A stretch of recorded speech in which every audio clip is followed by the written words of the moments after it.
Everyone, कैसे हैं आप सब? Welcome to my channel कैमोलन।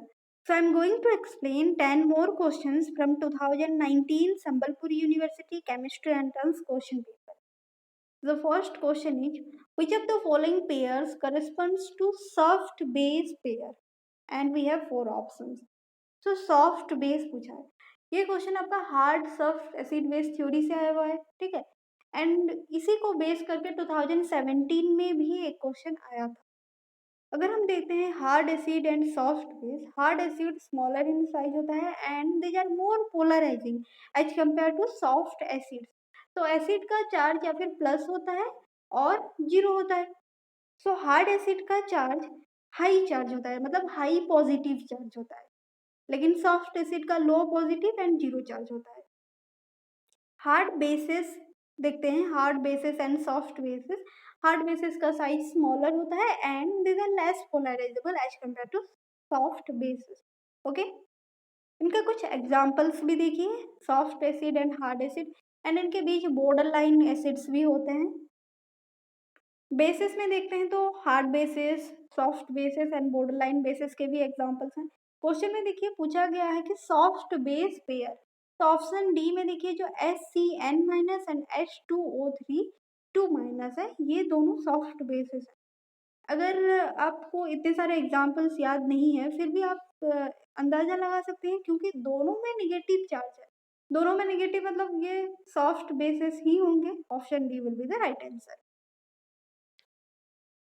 The common and most stable oxidation state of lanthanides is +1 or +2 or +3 or +4. So F block element में lanthanides भी होते हैं एंड एक्टिनाइड्स भी होते हैं.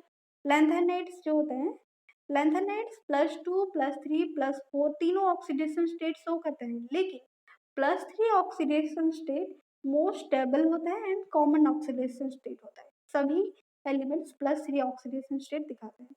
वैसे एक्टिनाइड्स जो होते हैं, एक्टिनाइड्स में लेकिन +2 +3 +4 से +7 तक ऑक्सीडेशन स्टेट शो करते हैं कुछ कुछ compounds. Okay, and D block element जो कि ट्रांजिशन एलिमेंट्स है, उनका वेरिएबल ऑक्सीडेशन स्टेट होता है. एक कंपाउंड बहुत सारे ऑक्सीडेशन स्टेट दिखाते हैं.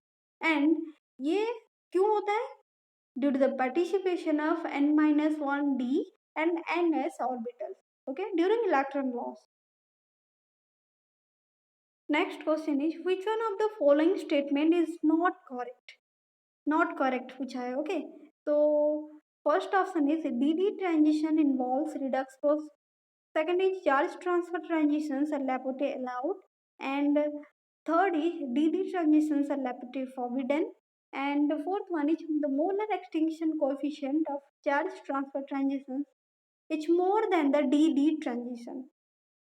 तो देखते हैं पहले जो ऑर्बिटल और सिलेक्शन रूल क्या होता है. लेपोर्टे सिलेक्शन रूल, ये आपका देखिए जो कम्प्लेक्स होता है, कम्प्लेक्स का कलर क्यों शो करता है, कम्प्लेक्स से कलर क्यों शो करते हैं, उसी में ये सारे कंसेप्ट आएंगे कलर ऑफ द कम्प्लेक्स के लिए.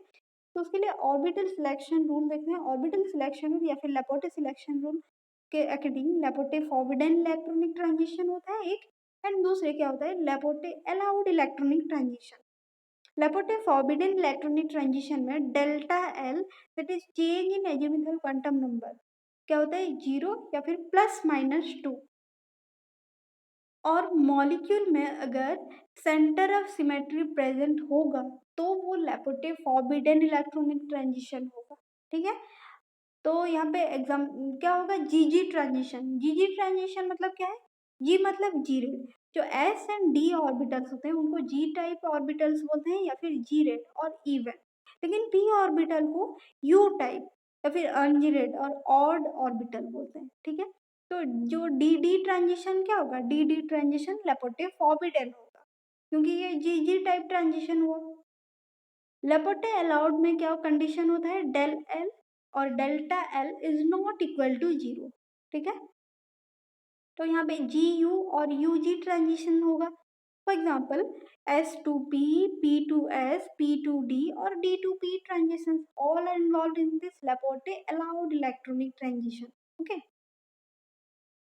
एंड ये जो ट्रांजिशन से एब्जॉर्बेंस उनका हाई होता है एंड उसका इंटेंसिटी भी काफी हाई होता है. ठीक है, तो लेकिन देखिए आप कोई-कोई ऐसे भी कॉम्प्लेक्सेस होते हैं जहाँ पे डी-डी ट्रांज़िशन फॉरबिडेन होता है। डी-डी ट्रांज़िशन फॉरबिडेन होके भी वो कलर शो करता है, ऐसा क्यों? क्योंकि यहाँ पे हम क्या और एक चीज़ को देखेंगे, चार्ज ट्रांसफर। उस कॉम्प्लेक्स में और एक चीज़ होता है, charge transfer. Charge transfer either metal to ligand होता है या फिर लिगैंड टू मेटल। जब मेटल टू लिगैंड होता है मतलब मेटल के पास फील्ड ऑर्बिटल जो होगा, जो फील्ड ऑर्बिटल में फील्ड इलेक्ट्रॉन्स होंगे, T2g ऑर्बिटल से मेटल का empty pi star orbital of ligand electron transfer होगा, ठीक है। तो यहाँ पे देखिए मेटल का क्या हो रहा है, मेटल का loss of electron, and loss of electron मतलब ऑक्सीडेशन, मेटल का ऑक्सीडेशन हो रहा है। लाइक वाइज अगर फिगर भी आप देख सकते हैं, फिगर में भी क्लियरली शो किया गया है।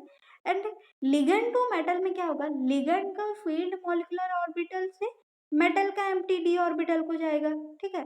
तो यहाँ पे मेटल का गेन ऑफ इलेक्ट्रॉन हो रहा है, इसीलिए मेटल का रिडक्शन हो रहा है, ठीक है। फिगर भी आप देखिए।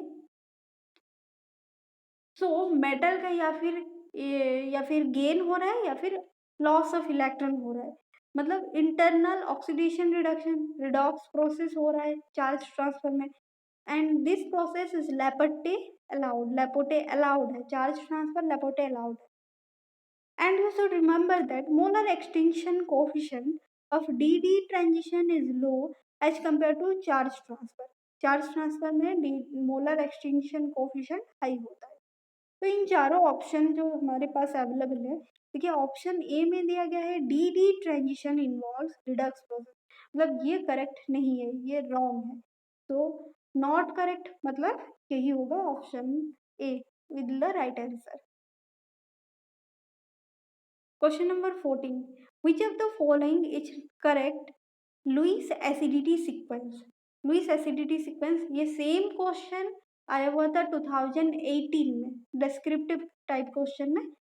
तो ये क्वेश्चन मैं ऑलरेडी एक्सप्लेन कर चुकी हूँ, इसीलिए मैं इसको बस आपको आंसर दिखा दे रही हूँ। इसका आंसर क्या होगा, BF3 is less than from BCl3 is less than from BR3, okay.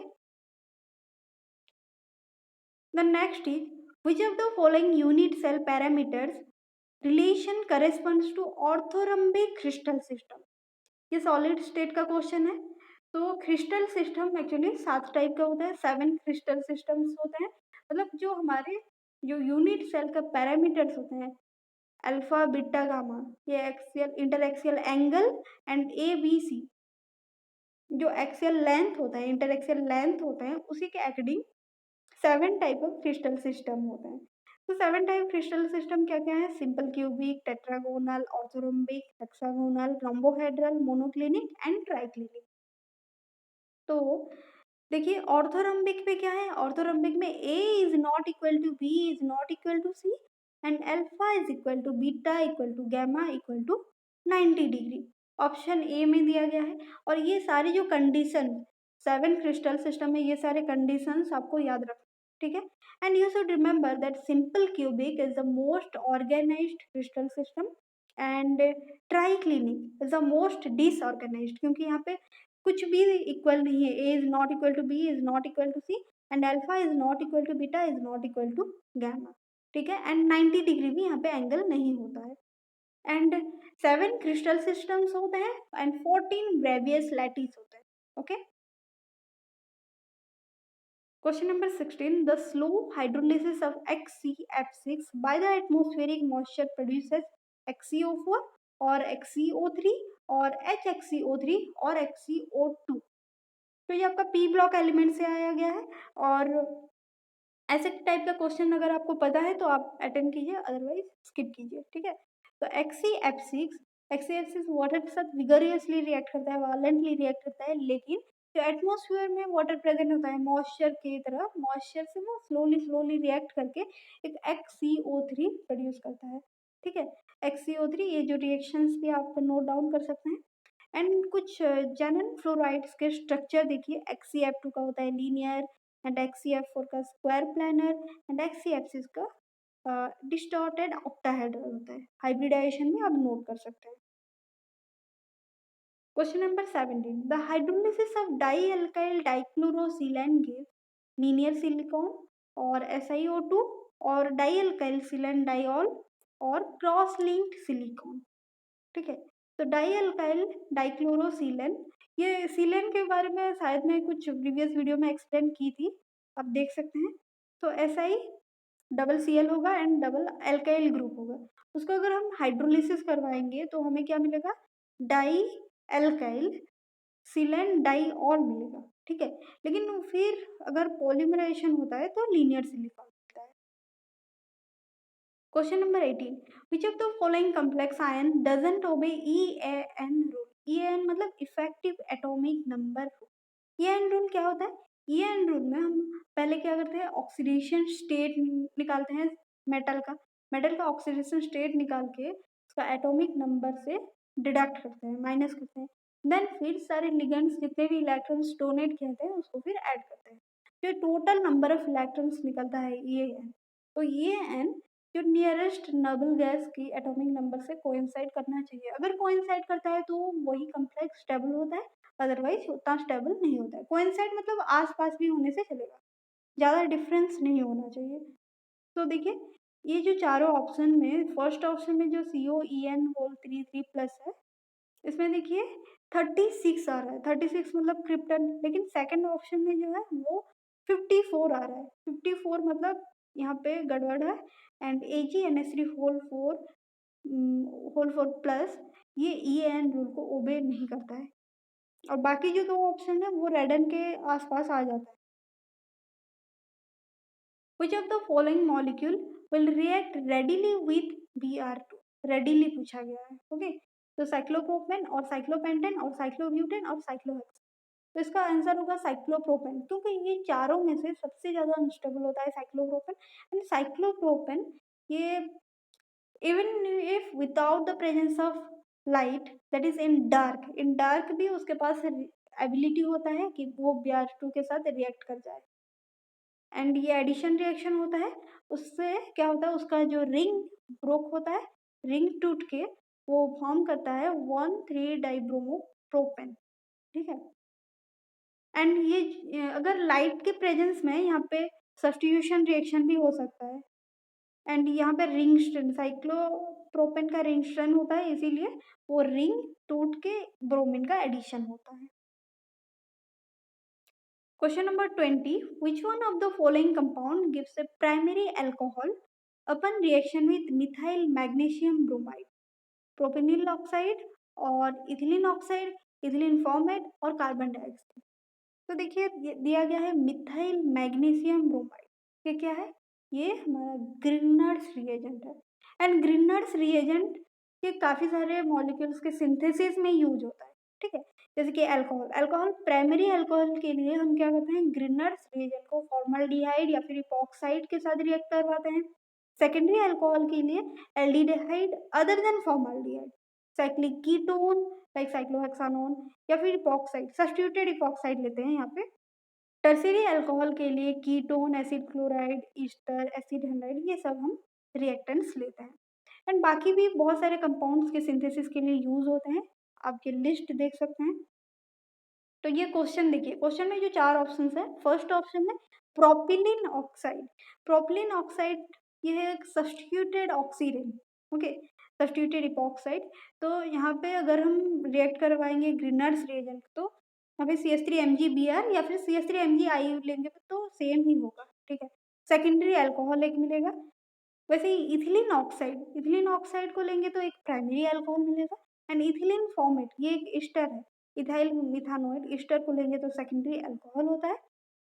Ethylene format में ईस्टर में अगर इथिलीन फॉर्मेट लेते हैं तो सेकेंडरी अल्कोहल, अदर देन ये इथिलीन फॉर्मेट कोई भी ईस्टर लेते हैं तो टर्शियरी अल्कोहल होता है. ठीक है, CO2 कार्बन डाइऑक्साइड लेंगे तो हमें एक कार्बोक्सिलिक एसिड मिलेगा.